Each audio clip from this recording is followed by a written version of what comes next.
O meu tempo como líder da oposição hoje será dedicado a abordar mais uma vez a questão do relatório do COAF que o Brasil conheceu há poucos dias atrás. Há poucos dias atrás, um cidadão tornou-se extremamente popular, importante e instigante no Brasil. Esse cidadão chama-se Fabrício Queiroz. É um policial militar do estado do Rio de Janeiro que foi um assessor importantíssimo e privilegiadíssimo da família Bolsonaro por mais de 10 anos. Ocorre que esse cidadão foi flagrado nesta investigação que solicitou ao COAF a análise do trânsito financeiro, da movimentação financeira de diversos assessores da Assembleia Legislativa do Rio de Janeiro. O senhor Fabrício Queiroz, homem de confiança da família Bolsonaro, foi flagrado movimentando R$1.200.000 no prazo de 12 meses. Ele tem um salário de aproximadamente 7, 8 mil e esta movimentação, portanto, é totalmente atípica, fora da normalidade. Mas o assunto se torna ainda mais grave quando se percebe que nesta conta de Fabrício Queiroz ocorreram diversos depósitos de diversos assessores da família Bolsonaro. 7 assessores ligados à clã Bolsonaro depositaram recursos nesta conta de Fabrício Queiroz. Como se não bastasse, aparece um depósito feito por Fabrício Queiroz na conta de Michele Bolsonaro, esposa do presidente eleito. Isto chama a atenção sobremaneira do país, porque afinal de contas, por que alguém que ganha 7 mil reais por mês tem uma conta de R$1.200.000 de movimentação em um ano, decide depositar R$24 mil na conta da esposa do presidente eleito? Aí vem a primeira versão que, aliás, eu quero pedir a Eduardo Bolsonaro, que tem assento nesta casa, que ocupe aquela tribuna e, por favor, responda ao Brasil diversas destas dúvidas que todos nós temos.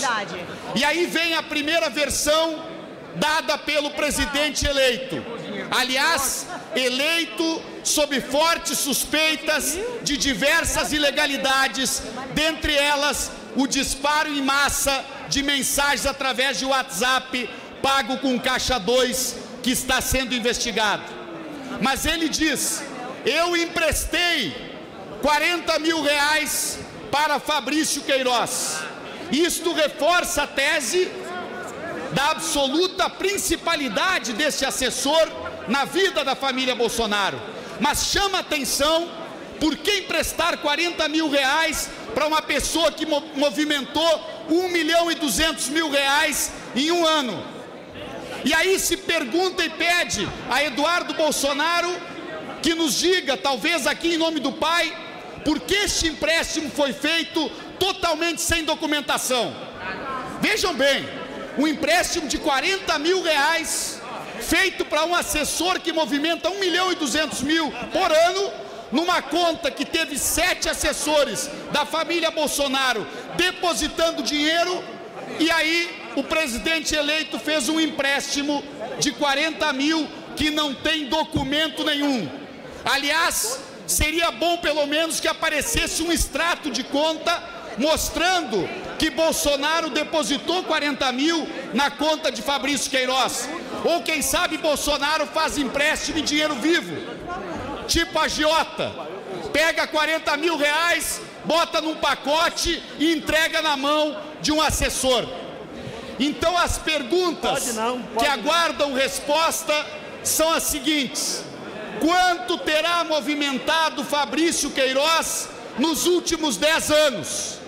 Não só neste ano que nós conhecemos ao acaso o relatório do COAF. Quem pode garantir isto?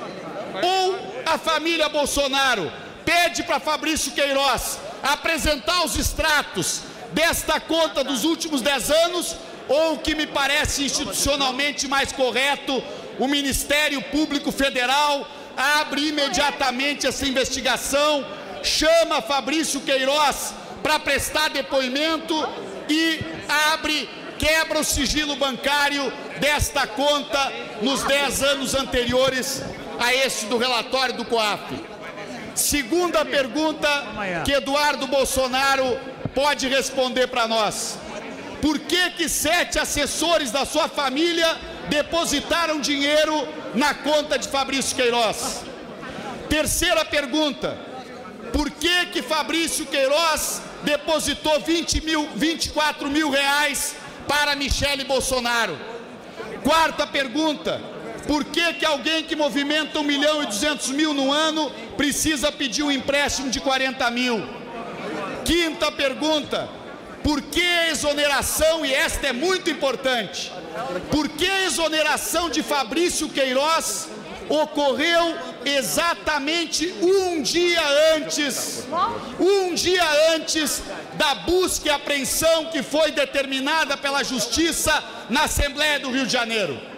Ou Fabrício Queiroz e a família Bolsonaro são extremamente sortudos para exonerar um dia antes um assessor de 10 anos, aliás, ele e a filha, que foram exonerados, ou eles tinham informação privilegiada, deputado Chico D'Angelo, para exonerar um dia antes, para proteger a candidatura de Bolsonaro? Mais uma pergunta que precisa ser respondida por Eduardo Bolsonaro: onde estão os contratos que comprovam esse tal empréstimo de Bolsonaro para Fabrício Queiroz? Outra pergunta: por que o relatório do COAF só veio a público depois de fechadas as urnas?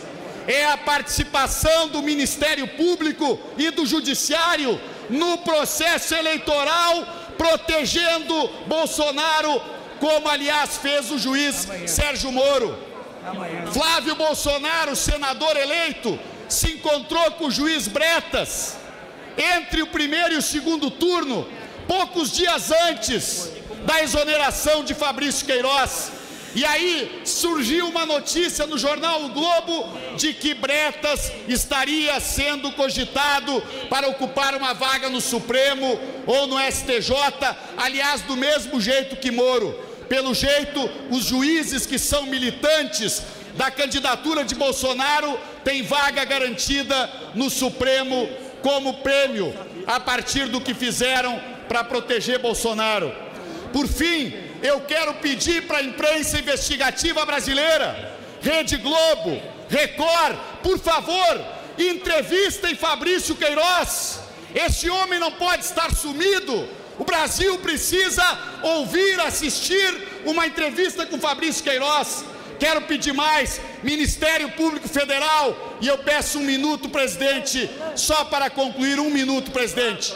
Doutora Raquel Dodge, o volume de evidências de que existem ilegalidades graves em torno da conta de Fabrício Queiroz, que tem intersecção com a clã da família Bolsonaro, que tem intersecção com a primeira-dama, que pode ter intersecção com as eleições, é evidente. O Ministério Público Federal precisa colher representações que estão na mão da Procuradora-Geral Raquel Dodge, diversas delas assinadas por mim, pelo líder Paulo Pimenta, e abrir esta investigação. O Brasil não pode continuar com esta dúvida pairando sobre um governo que nem bem assumiu e já dá conta de toda esta evidência de ilegalidades e de corrupção. Queremos a investigação, senhor presidente.